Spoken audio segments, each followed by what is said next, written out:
Mm. Hello and welcome back to the Millennial Minute. This episode is going to be called "The Real Reason Why Socialism Won't Work in America." So the short reason is that socialism in America, for lack of a better word, would be like too big for its britches. In other words, like we couldn't afford it.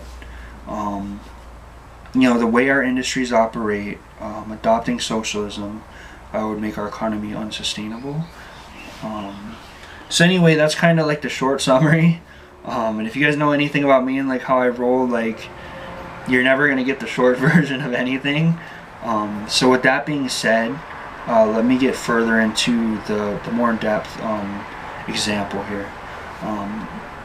So I'll start with the fundamental principles of economics. So going from the beginning, like the reason we even study economics at all, and that's as follows. Economics is the allocation of scarce resources. It assumes that we're all rational consumers and that there's a limited supply of resources to be allocated in the economy.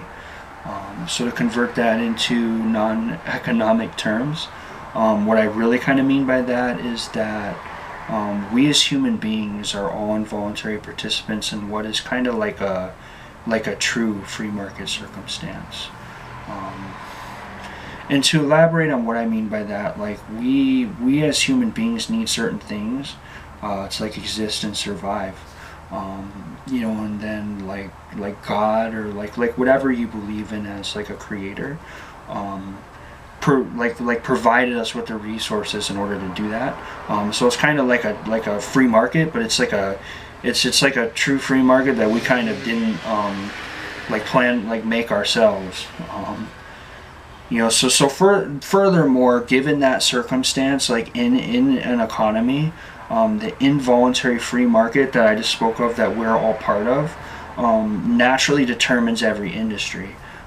This is because, again, like as human beings, our need, or in other words, like our demand, leads us to establish industries, like manufacture products and provide services, like all the things that we need to satisfy our demand and turns our own economy.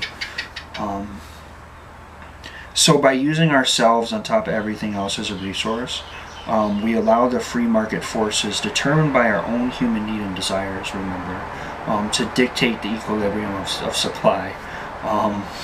Because remember, supply is ultimately finite. That's the God-given resource that we have to work with. Even the amount of people as a resource is finite. Like we all know there's a heck of a lot of people like in this world, but ultimately it's not an unlimited number.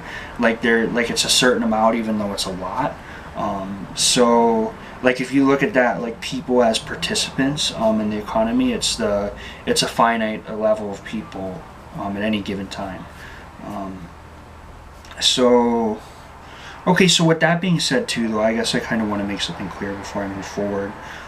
If you're talking about like resources and even people as a resource, like if you were to look at the world as an economy, you'd be talking about like every person, like all the resources, like on the planet, so to speak. But like when we talk about in economics, like things are broken down. Like we have obviously division by countries, so things are broken down by country, and more specifically, they're broken down by a thing called GDP, and each country has its own GDP, and that stands for gross domestic product, and essentially that's like the most broadest definition of like our production in an economy, and I'll put the definition below, and I just wanted to throw that out there now because it's going to be important to the explanation.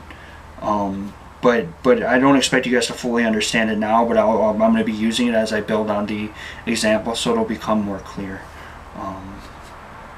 So given that understanding, all the levels of supply are allocated optimally depending on our demand level. So we have a finite God-given level of supply resources, but then the amount of that we supply into each industry is dependent on the amount of demand we have in that industry for that resource. Okay, so that's kind of like an economic kind of framework, so to speak, to work off of here. And I'm going to break off of that for a second because I want to address systems more specifically. So our institutions and or our structural systems, such as capitalism, yes, capitalism is a structural system, communism, and socialism, all those things. In a way, these are simply just denominations. Well, not in a way, they are. They're simply denominations of the true free market world that, again, we as mortal human beings exist in. And as a result of that, like the supply and demand arrangements arise naturally from that circumstance. So like systems such as, like communism or capitalism, with any rules imposed in them at all, which, our system, even as capitalism, has many rules imposed in it, they're just simply generalizing or conventionalizing this true free market existence that we are part of.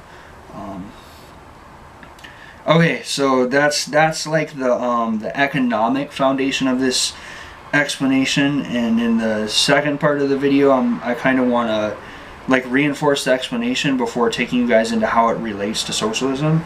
But I'll use like a different approach. Like I'm gonna kind of like put it in context of an analogy. So maybe it's still going to be wordy, but maybe it'll be more of a picture that is more understandable to certain types of minds. Anyway, so that'll be in part 2.